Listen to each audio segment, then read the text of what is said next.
Alright, so I want to show you guys real quick that probably the hardest part with the Lifetime is the ceilings. Any place you have a gap, even between the walls there, that's not too hard. You can see I actually got in there because you just sort of shove the brush bristles in there.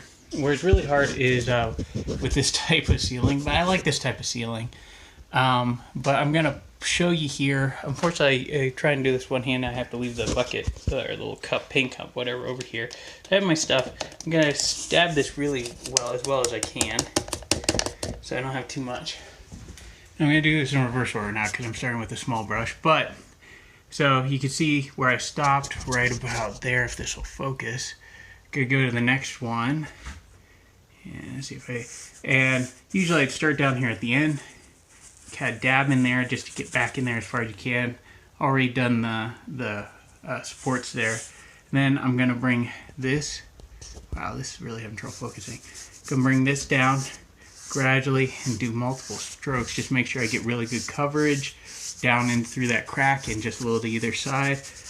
This is that slightly angled one. Obviously at this point it's looking a little worse for the wear. But anyway, so you get that. Then you have the larger brush. Stick that back on the magnet there. Try not to dump my stuff while getting this, getting the extra off of there. Alright. That's basically how you get the extra off. Just tap it a few times. Alright, so now I have this area between the two lines. And I'm just going to go very, very light strokes back and forth so that I'm not dumping a bunch on the bottom. At the same time, I'm going to keep an eye, like you see this area right here, on the passport, because this will start to darken, so you can see some places, like say if there's just a little right around that knot that I didn't get enough depth with the bristles, and I can hit that real quick.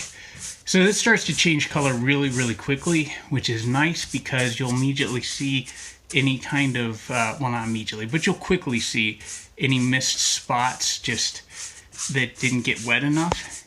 And you're basically just making sure that this, I'm sorry if I'm not completely staying on the brush here at times, and also, of course, it's important to get down into the little corners and stuff between boards, and that board is pretty much done. Alright, so if you're hearing that noise, it's because I'm getting a call from my editor. So I better go answer that, but I just wanted to show you guys that. Real quick with this update, I almost forgot about. So one of the things, this is not great. Well, actually, this is literally within probably about the past 20 minutes. So you can all see how quickly it's starting to darken.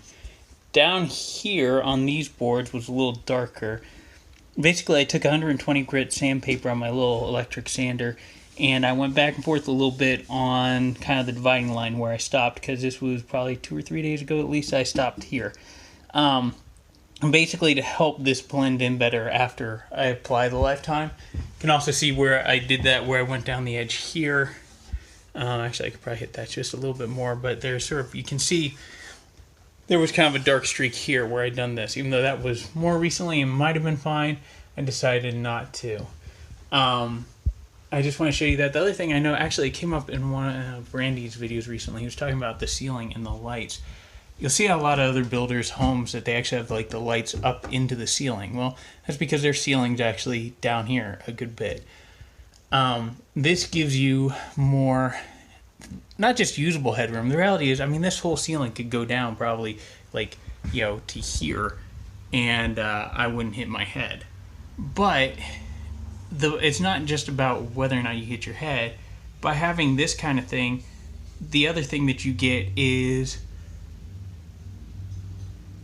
that you're, sorry about that, there's somebody driving by being really noisy. I don't know what was going on there. Anyways, the other thing that you get is that sense of whether or not you have a sense like you need to duck when you walk in. So having these open spaces, I think, really helps with that. It makes you feel a lot more roomy. At the same time, this ceiling is incredibly solid.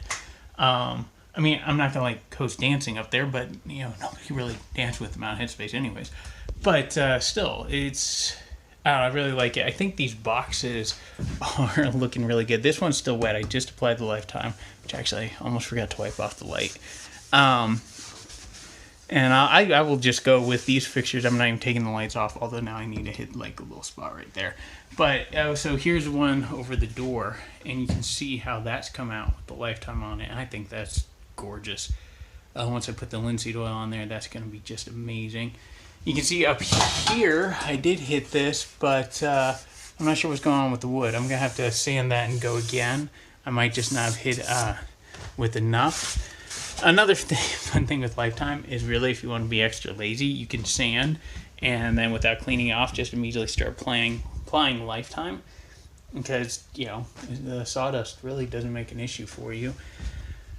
I'm still not sure with the upstairs if I'm going to do Lifetime throughout, if I'm just going to do it on the floor, and then we'll see. I might just do linseed oil otherwise, which will make that area kind of brighter, but, you know, I like having a little bit of contrast. I think overall this looks really, really good, and this could be awesome. Hopefully gonna get some digging done a little bit later here in a minute. I'm gonna work on getting the foundation with the next week, and hopefully I'll be living here soon. So just want to give that a little update.